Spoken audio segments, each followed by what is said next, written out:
I do not get enchanted by diamonds or pearls, nor the lure of paradise. I merely get enchanted by her, who is the greatest poet in the cosmos, her, who is the sculptor of felicity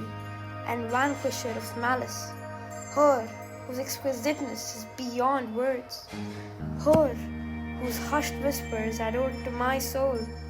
her, whose silent symphony makes the universe dance to her beats, her,